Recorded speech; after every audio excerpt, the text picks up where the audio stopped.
Okay, so thank you all for being here. First off, a round of applause to the organizers, Danny, Ian, Thomas, and Alan. Alex? Alan. Alan. All right.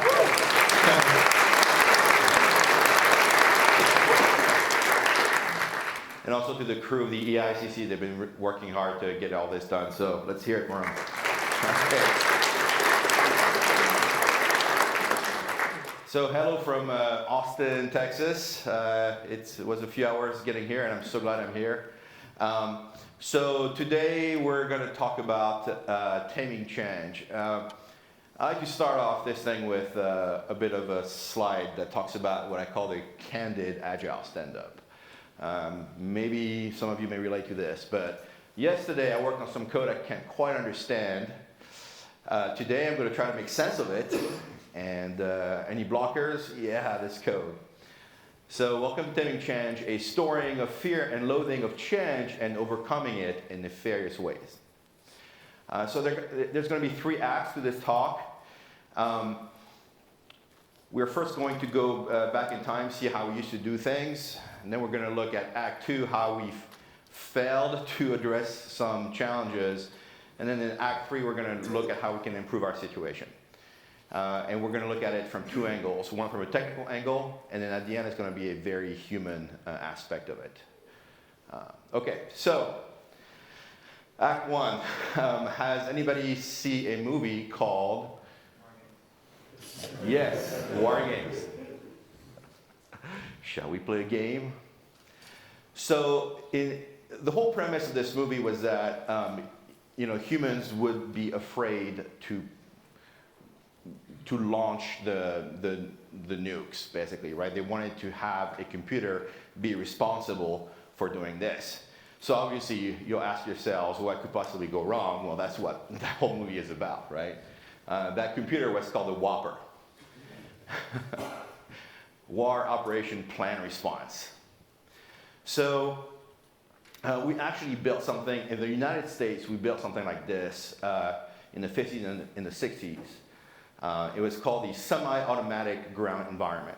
Now, it was not this all-powerful, autonomous artificial intelligence, right? It was more about signaling than it was about controlling everything. But here were the goals: to develop a digital computer that could receive vast quantities of data from multiple radars and perform real-time processing to produce targeting information for intercepting aircraft and missiles, right? So imagine somebody's attacking you, there's all kinds of stuff coming at you, you want to be able to target it efficiently, right? I have links to this project throughout the slides, so it's pretty interesting. We actually deployed this in the northeast of the United States, close to the Canadian border. And we first deployed it in a system, in a place with, in a building of 4 stories spread across 3.5 acres of floor space. And in this building, we deployed machines called the AN/FSQ7, which was built in conjunction with IBM.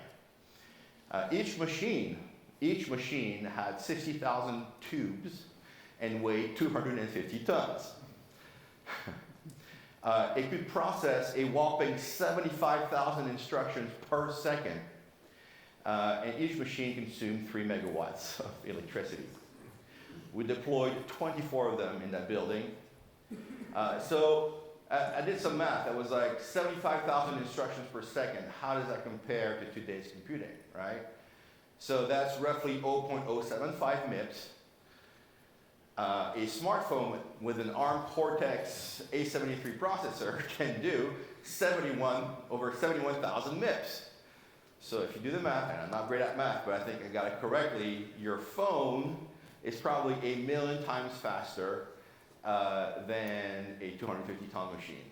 So we've definitely come a long way. So there are all kinds of really cool diagrams online about this project. You can see all that stuff. It's pretty amazing. Here's another diagram. Here's another one. All right, so this one is pretty cool. You can see this guy here, he's holding what they call a light gun. A light gun to control the system. And there's a picture of actual dudes doing it. So you can see like this guy right here, he's pointing, you know, I don't have a light gun today, you know, when I write code. Yeah. So if you think about it, this would be a system that would be pretty ambitious to build even by today's standards. And then they built it back in the 50s and the 60s. So what went on into the design and planning of this system? So one of the lead architects was Herbert D. Bennington from the MIT Lincoln Lab. And they developed a workflow to build this thing, starting with an operational plan all the way at the top, followed by machine specs and operational specs, followed by program specs, followed by coding specs, and then finally, you can get to coding. And then you have to verify everything. So we're going to come back to this diagram because it may sound a little bit familiar. But yeah, in those days, they also looked at what it would cost to build things, right? And they were estimating things in man-years. Man-years right here, right? And they were figuring about a production time of 18 months minimum. So they did some planning and they were kind of calculating ahead of time how many instructions it would take to build a system, and they were roughly calculating 100,000 instructions. And when they added up all the human and logistical costs, they figured that it would cost about $5.5 million to build a system. And so they were backing this into a cost per instruction, $55 per instruction. Now I keep wondering, would it be better for me to get paid in instructions that I write or actual salary? It could be interesting. So, what were the outcomes of this system? Well, instead of 100,000 instructions, it came up to 500,000 instructions. So 5 times what they estimated, which isn't too bad in terms of estimation. It was operational in the 50s and the 60s and through the 80s. It cost billions of dollars, so it definitely did not cost millions of dollars. It cost billions of dollars in money of those times. It was actually more expensive than the Manhattan Project, which was the nuclear bomb project, right? And they found it to be leaky, so about 1/4 of the enemy bombers were being intercepted. That's something, right? They eventually improved it, but hey, it's better than nothing, right? So let's go back to the design and planning and kind of this diagram, because it may look a little bit familiar, at least for those of us who have been unfortunate enough to be in software for a decent amount of time. This is the waterfall model, right? The reason this project kind of matters historically within this context is because it was kind of the precursor to the waterfall model. Requirements, design, implementation, verification, and maintenance, right? Because what is maintenance, right? Once we're done with the project, yeah, we're just going to do a little bit of maintenance, right? In today's reality, maintenance is where you do, pretty much all the work, right? So here's the waterfall model. It was first presented by Dr. Winston Royce. In those days, when he presented it, he did not call it waterfall. He just showed a bunch of diagrams which looked like a waterfall, but he did not call it that. And in those days, he already identified the fact that it would be very difficult to anticipate everything that you would need for your system ahead of building it. But then, after him, Bell and Thayer, who worked at TRW Defense, wrote a paper called Software Requirements. Are they really a problem? And they were the ones who coined the term waterfall. And later on, waterfall, this whole model of working where you anticipate everything, was adopted by the United States Department of Defense in 1985. And the system endured for a long time. So fast forward to kind of modern-ish waterfall. I started writing software back in the 90s. And I was doing a waterfall project on I was working for an ISP. It was a small feature with a high dollar impact, and waterfall is the way we did everything. So what goes in this process? Waterfall is really big about producing artifacts, documentation, paperwork, right? And we had a product requirements document, which gets thrown over the wall to the tech team for a technical implementation document. Then the QA can write their own comprehensive QA testing plan. And then systems engineering can build their hardware provisioning plan. So I was more involved with the technical implementation document. It was kind of the first project that I got to lead, so I was responsible for writing this. So what kind of got into it? I wrote a lot of diagrams, architecture diagrams, entity relationship diagrams, data flow. I covered what I could think the failure modes could be, database schemas, scaling strategies, load testing strategies, release procedures, logging, as well as business metrics tracking. Because when your system is out in the wild, you want to be able to track some business metrics on it so you can know whether or not it's successful. So the sequencing for all this kind of looked like this. The PRD was delivered to me in January. I delivered the technical plan in February. I completed coding in May, and then we did some bug fixes in June, and we actually did launch on time in July. It worked, but I did cheat because I knew what the system, exactly what it was going to do. So before even they gave me the PRD, I just kind of started coding like right here in January. I was like, I'm not going to wait, okay? I'm just going to build things. And but you know, I was kind of breaking the rules, so feeling bad about it, but not too bad because we delivered. So, but you know, if you think about it, right, we could even have delivered a lot further, a lot earlier than July, if we did not have to wait for all that documentation.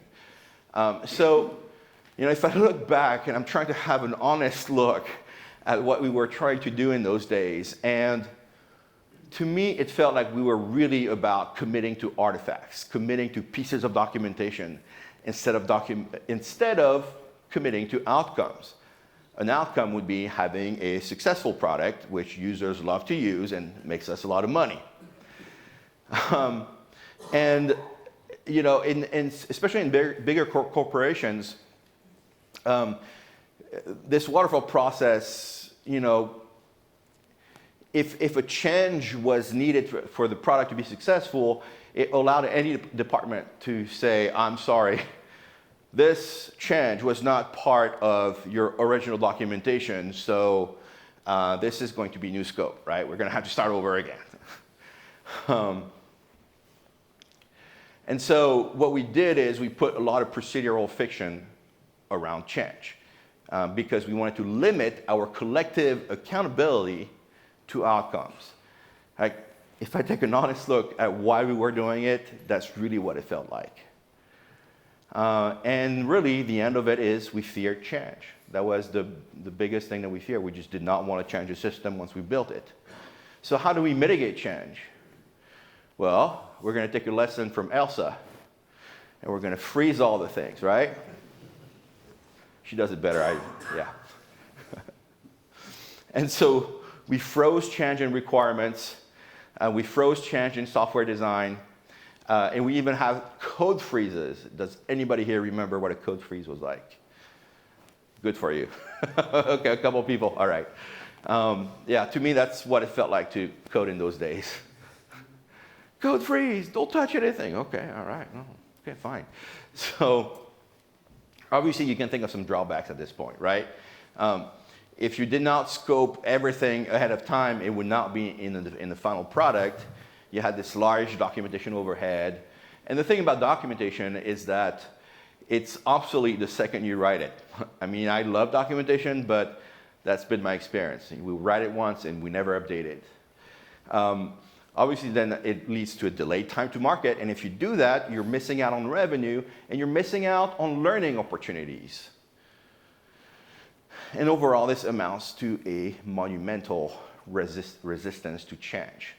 So it's important to contrast us doing that in the 90s versus back in the 50s, right? Because in the 90s, we already had, IDEs, we had compiled languages, we could code on our laptops, it was fine. But back in those days, this is how we rolled. Punch cards, Fortran on punch cards. This is a punch card machine, right? This is what we produced, okay? This is how we coded. So, back in those days, in the 50s, computing resources were shared, they were scarce, and it could be 1 day or 2 days between the time that you produced some punch cards and the time you could actually see what their output was going to be, right? So you had those long feedback cycles, and mistakes were expensive. So you did not have a choice but to plan ahead of coding. And the other thing is, back in those days, computing was not pervasive. It did not drive business. You saw it in defense, in education, social security, but that was about it. So change was not really the ability to respond to constant change was not a requirement just yet of computing in those days. But if you fast forward to the 90s and 2000s, we had already seen the explosion of the personal computer, which led to a lot of computing-driven business models. You had shrink-wrap software that paved the way for network software. So you could change software almost in real time. And in those days, software was driving business. And that's a big deal, because where you have business, you're going to have change. And if you're going to resist change, you're going to hurt business.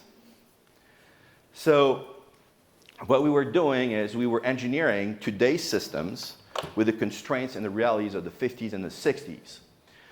So right there and then, you could already see that there was going to be a limited lifetime for waterfall. So which gets us to Act 2. I got to load up on vodka.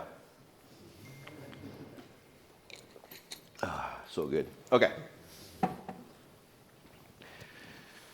Going agile. This is a visual representation of being agile. So in the 90s, there were a number of successful software consultancies.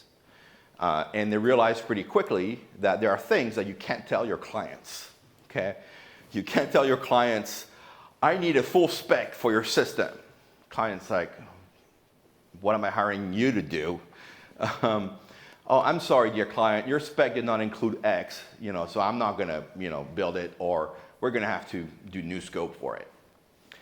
I'm sorry, this feature was not in scope, right? If you said anything as a consultant, if you said anything to your clients, anything like this to your clients, this is kind of what they would, look at you, right? So these software consultancies decided to fix the glitch. And they came up with the Agile Manifesto.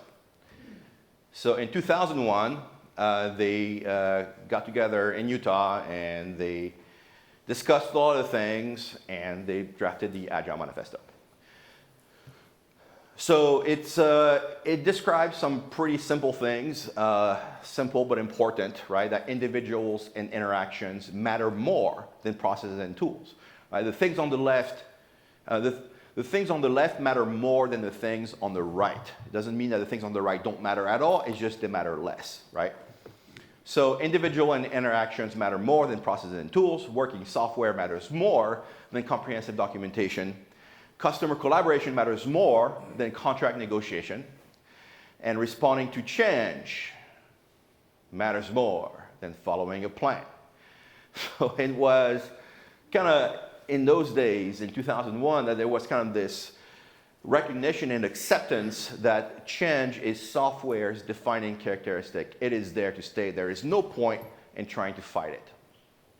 So the thing about the manifesto, though, it did not advocate, it was very vague, right? It did not advocate for any specific methodology. So it did not advocate for Scrum or Kanban, and it did not advocate for extreme programming.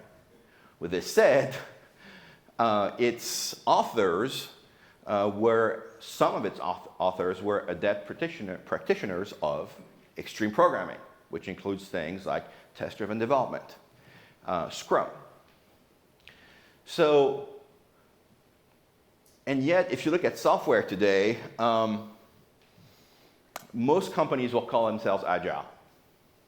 I've rarely interviewed with a company and asked them, so are you agile? And they said, no, sorry, we're not agile. You know, everybody says, yes, we are agile. Of course we are. And I'm like, well, okay, well, what does it mean? Well, most often I hear, well, you know, we're a Scrum environment.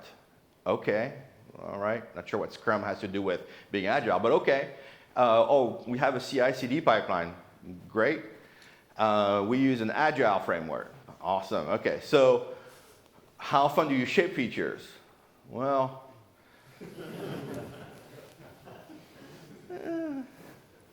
okay. Some may say we do about a release a week, which to me is pretty good. But then, are they bug fixes or features? Well, okay. So what happened? We said we were agile, we followed all kinds of agile processes. What happened? Well, there are some realities that we've had to face. One of which is technical debt. I like to position it as artifacts which make it more difficult to change a system. But this term was actually coined by Ward Cunningham. At the time, he was working for a financial firm, and he was doing some refactoring work, and he wanted to explain to his client what he was doing and why he was doing it in terms that they could understand it, right? So this is what he said. Shipping first-time code is like going into debt. A little debt speeds development so long as it is paid back promptly with refactoring. The danger occurs when the debt is not repaid. Every minute spent on code that is not quite right for the programming task of the moment counts as interest on that debt. Entire engineering organizations can be brought to a standstill under the debt load of unfactored implementation. So, here are the symptoms that I observe when it comes to technical debt. It's kind of this increasing divergence between my business intent and my software structure, right? So visually, you can see your business kind of going this way, and then you can see your software just kind of going that way, right? And this increasing gap between the two would be your technical debt.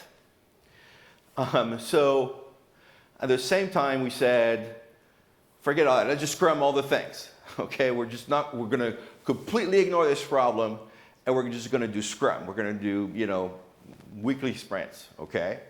So let's look at what happens when you do Scrum and you completely ignore technical debt. Here is a brick. That's a piece of technical debt.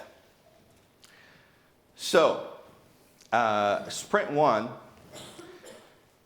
I'm carrying my bricks, right? And I'm going to ship my feature, and I'm going to do my sprint. Okay. In the middle, I drop a brick, and I finish. Okay. All right. Now I got a brick right here in the middle. Okay. So now I'm going to do my second sprint. I'm going to ship a feature. I'm going to run, try to not trip over that brick, right? Can I do that? And I just dropped another brick, by the way, right? So now, if you can imagine, with each sprint, I start accumulating this kind of sizable pile of bricks here, and it's going to get harder and harder to not trip over them on each sprint. So repeat this process 10 times, 20 times, 100 times, and you get to what I call BDD.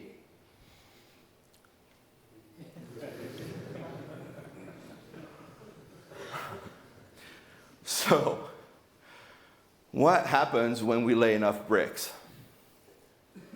We get a wall. What happens when we spread toward a wall? I don't know, let's ask this guy. Bam! And this has been me.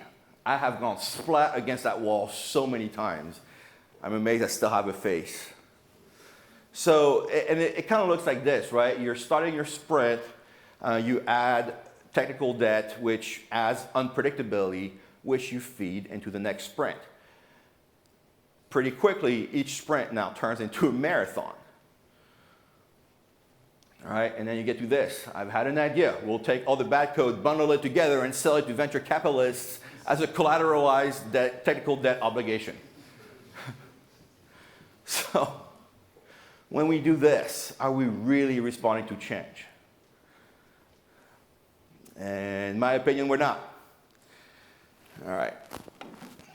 So now we're going to look at what we missed.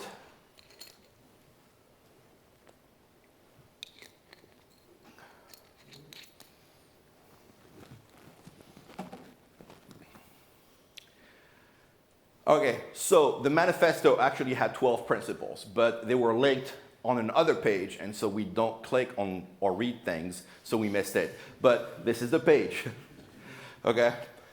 And in those 12 principles, it says, continuous attention to technical excellence and good design enhances agility.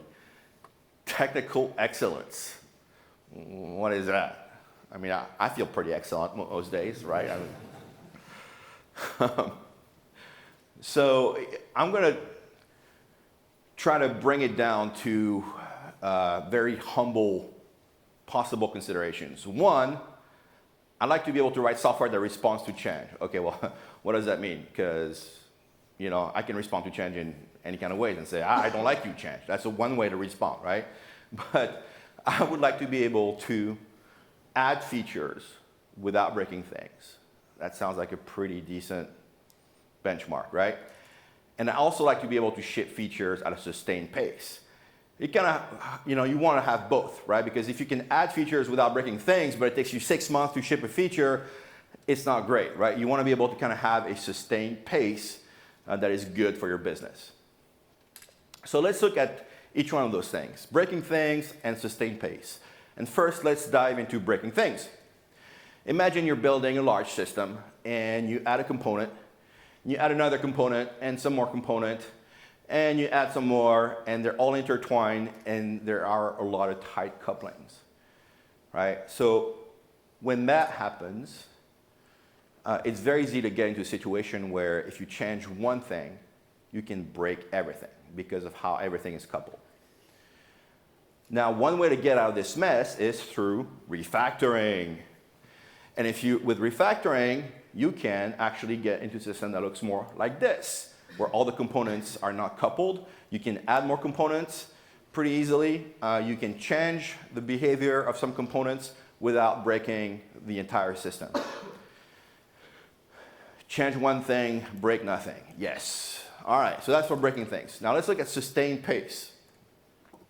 We looked earlier at kind of the impact of how technical debt comes to be, right? Software and business.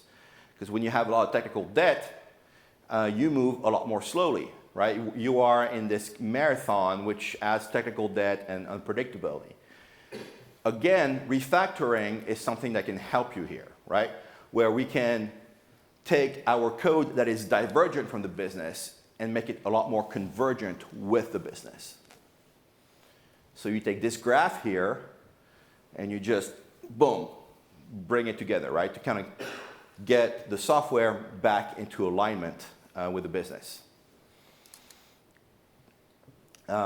So now you can take your marathon of unpredictability and turn it back into a sprint where you're going to have reduced technical debt and reduced unpredictability. I'm not going to lie, it's a painful process, but it's doable. If you attend Katie Herrera's talk later, she will show you a number of ways to do exactly that.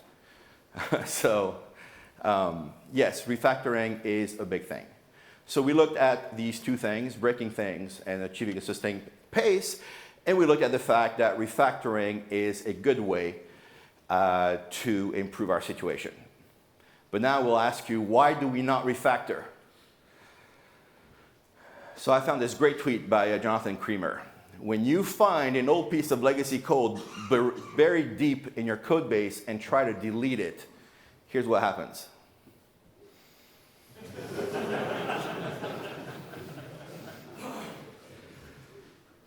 Ouch. Ugh. So, we fear breaking things. This is why we don't refactor, because we fear breaking things. We fear change. So how can we alleviate this fear of change? Well, you could say, you could do that by writing better code, right? And over the years, I've identified, three main things to achieve better code that responds to change better. And those three things are patterns, clean code, and test-driven development. Of these three things, test-driven development has been, by far, the most impactful. But each team may find a different experience. But for us, TDD was absolutely game-changing. But with this said, with patterns, which could be the solid principles, the Gang of Four design patterns, Martin Fowler's patterns of enterprise architecture, I have a link here to functional programming patterns as well. If you like to reason about problems in a functional way, there are a lot of really good patterns. So this is a link to Scott Blashin's talk on functional programming patterns. So great talk, I recommend it. And I'm pretty sure you all know what clean code kind of feels like, right? It's code you can understand. So putting these three things together definitely has helped us. But I'd like to look a little bit at TDD. And in my talk later, we're going to dive more into it. But it's a pretty simple workflow, right? First, you write a small test. At any given time, you have a mental idea of what your code should do. So instead of coding first, you're just going to write a test first that just kind of captures what this mental idea is. And then you're just going to write just enough code to make that test pass. You're going to run your test suite. And then for a second feature, you're going to do this. And you're going to refactor and fix bugs along the way, which is going to be safe. But the thing about TDD is this yellow box at the center. It embraces refactoring.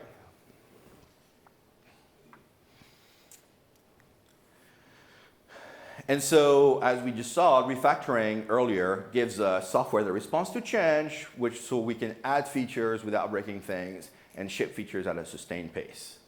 You put it all together, and now you have technical excellence, as defined by Wayne. All right, if you want to learn more about these topics,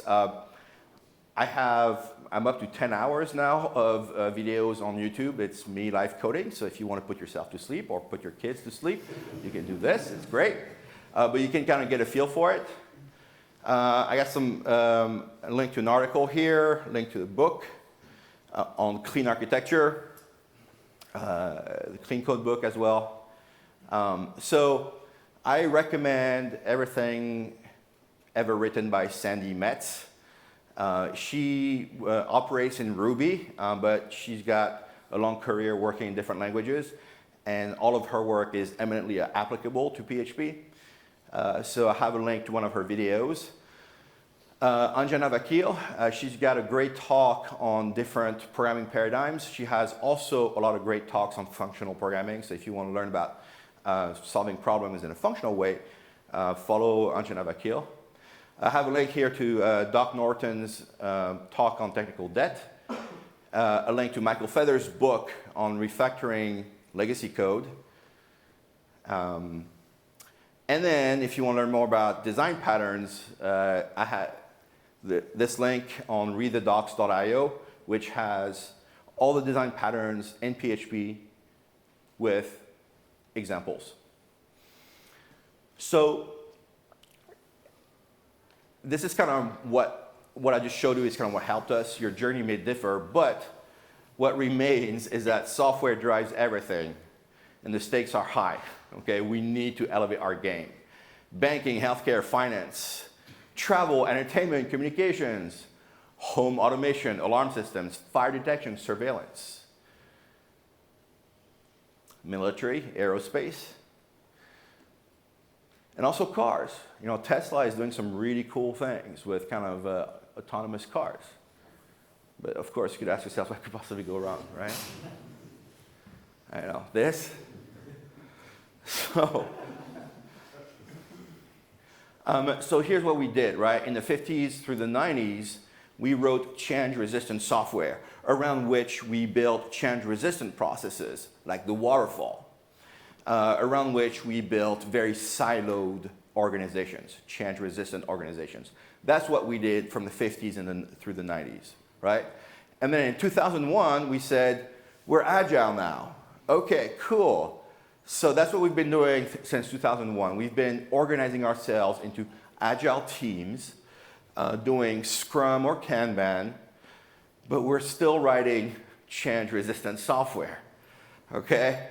So what happens when the outer layers put pressure on the inner layers, right? What happens? Well, the inner layers push back. And then things start to vibrate a little bit. It's not good. Oh, this is not good. Guess what's coming? Yeah. Right?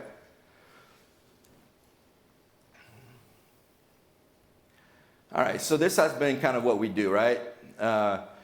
We may look kindly on new programmers saying, oh, you don't know what you're doing, you know, but then we're pretty experienced programmers and we're still writing code that we can't change, right? So we're stepping on that rake in a fancier way. So here's what we need, right? What we need is to put technical excellence at the core of what we do. At this point, yes, it makes absolute sense to do Scrum and Kanban. At which point, it makes absolute sense to build agile teams around those processes. But yes, change is coming. And we got to ask ourselves what technical excellence means such that we might engineer agility into software. So now I want to look at a few things here. This is where we look at things on a more human aspect, right? Because humans write software. And you know, we looked at the impact of change in business and kind of the impact that it has in change in software. I want to look a little bit at a change in perspective from a human point of view. And so let's do a little bit of a post-mortem. Sorry, I meant retrospective. How did we get here, right? How is it 2019 and we're still writing code that we're afraid to change? You know, I think it takes courage and it takes leadership to be able to recognize a bad situation, call it out, and do something about it.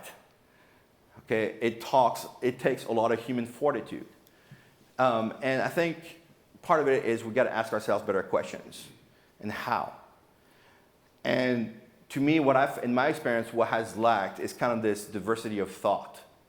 I have been in a room afraid of asking questions that would go against what people are saying. And it kind of looks like this. Let's say we are in a room where we ask a simple question: how do we ship business value with software? And let's say this is a round table where you have a lot of folks who look and think the same. Mostly people who look like me, right? And somebody might say, Scrum is everything. Inevitably, somebody in the room is going to be a cheerleader for this and say, yeah, Scrum. So everybody's going to be like, okay, yeah, sure, why not? Okay, fine, let's do Scrum. That's going to fix everything, right? I was one of these people saying, like, I guess, but I did not raise my voice. And this phenomenon is known as groupthink. Groupthink occurs when a group of well-intentioned people make irrational or non-optimal decisions that are spurred by the urge to conform or the discouragement of dissent. And really, it's about harmony and coherence above rational thinking. And so you take a highly represented person, which in tech looks like me, really. And, how did we get here? How did I hire people who look like me and very much likely think like me, right? Similarity bias in hiring is a thing. And it's pretty much like Agent Smith kind of cloning himself, right? Next thing you know, look in the room and say, oh, everybody's just like me. Great. Another problem in many companies, but especially in technology, is psychological safety. I want to be able to have a dissenting opinion and not be looked down upon. So, I have an article here by Amy Rigby that talks about fostering psychological safety. But basically, you don't want to be like Jerry Maguire, going like, who's with me, and everybody's looking at you like. So, how can we turn this around? One of them is hiring a more diverse workforce. So instead of having highly represented people, start having people of diverse backgrounds. Right? Because now the dynamics can change a little bit. Somebody might say Scrum is everything. Yeah, Scrum, but now somebody else might ask, what about technical debt? Another person could say, yeah, what about software quality? Yeah, could we look at extreme programming? In which case, me being in the next red dot here, I might have more confidence to kind of raise my voice and say, oh yeah, maybe technical excellence. Maybe what that whole manifesto was about, right? There is something about diversity, and there are a lot of articles that show the advantages of it. Here is an article by Anna Johansson that shows why workplace diversity diminishes groupthink and how millennials are helping. Here's an article by the Harvard Business Review that kind of shows firms with diversity are likelier to capture market share over firms that do not. So here's the article. And then similar article by McKinsey as well. So yes, there is something about diversity, but how do we do it? Well, I think the first thing we got to do is kind of identify the glitch. Right? So I'm going to show you some statistics in the United States. So every place is going to be different. But here's the breakdown of the workforce in the United States. So you have, so this is the civilian workforce. So you have women, 47%, men, 53%, so roughly 50-50.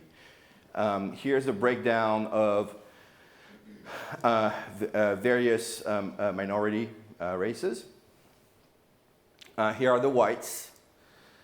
And so if you look at all this, white men are only 33% of everything. Okay? So white men are only 33% of the civilian labor force in the United States. And yet, in tech, according to the Government Accountability Office, in tech, 78% are male workers, and 74%, actually 67% in 2015 are non-minority workers, are whites. Okay, so you could say that white men are roughly 70% of the tech workforce. So we're not diverse. And it's interesting because the talent pool is clearly there. Okay, we can do better. There's a lot of talent out there. It can take me several months to up to a year for me to be able to fill one of the positions on my team. And there's a lot of talent out there. So we should be leading other industries. A college degree, a university degree basically, is not required to be in our field. And there are a lot of affordable learning resources. So why are we not diverse? What's happening, right? It comes down to privileges of the few and exclusions of the many. If you think about it, here's me. I'm male, white, cisgendered, straight, so heterosexual. I use both of my legs and arms and hands as well. I have full use of my eyes and ears. And I am neurologically average, so I don't have to deal with stress, depression, anxiety. I just kind of bottle that shit up, right?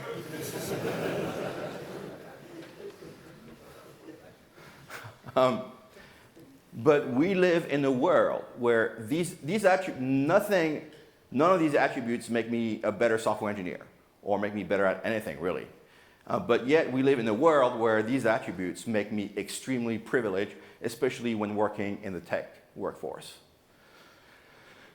So, there are a lot of things that I don't have to worry about, which 70% of people do have to worry about, right? I don't have to worry about being harassed sexually, verbally, mentally.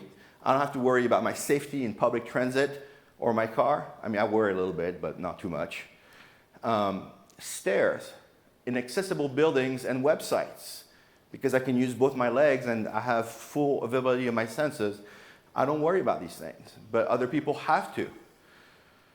I don't have to worry about my opinions and abilities and expertise being unfairly second-guessed. I do get second-guessed all the time, but it's fair. Others taking credit for my work. Being unfairly disqualified when applying for a job. Being unfairly excluded from promotions or gender assignments in bathrooms. And again, I don't worry too much about stress, anxiety, and depression unless I open up the bottle.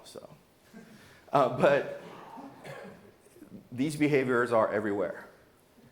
This is a job posting, preferably Caucasian. Yeah, Twitter did a good job kind of shaming these folks. But this is another tweet from another lady. Oh yeah, I've been told we have a dog problem, or only submit Tom and Dave sounding names. As a woman of color, I was outraged and stopped working on those clients immediately. This is a tweet from April 2019. These things are still happening. Here's my good friend and colleague, Jenna Hilferty. These are things that she's been told all her life. Just give up. That's a man's job. You're fired. You can't. Your anxiety makes you weak. Stay in your lane. It's impossible. Back off. Stop caring so much. Maybe tech isn't for you. I had to practically beg her to come work with us when we finally had an opening. I was waiting for that to happen because speaking with her, I knew how really good she was, all the skills that she had, but she'd been conditioned to think this way. And now she's killing it for us. I mean, she is absolutely killing it. So this is her right now. And she's really going places. There's absolutely no limit to how far she will go now. So if you're interested in learning more about inclusion, I recommend a great talk by Merlene Raymond, and another one by Jennifer Wadella with John Skeet. So all these things come down to choices. Some people could say, oh, this is bias or whatever, but it comes down to choices. We can choose to exclude the 67% and keep laying bricks, right? Or we can choose to include everybody and have a shot of greatness. And I want to go back, looking at greatness, I want to go back to the 50s and the days of Fortran and punch cards. Remember the 50s space race where we were super happy to launch dudes into orbit, but we had no clue how to bring them back to Earth, right? When we asked that question, we're like, I don't know. One woman solved this problem, and her name is Katherine Johnson. She turned 101 years old on August 26th this year. She's still doing well. An amazing person. You can read everything about her. She's amazing. So she was part of NASA in the 50s, and she basically had to invent new math to precisely calculate those reentry procedures.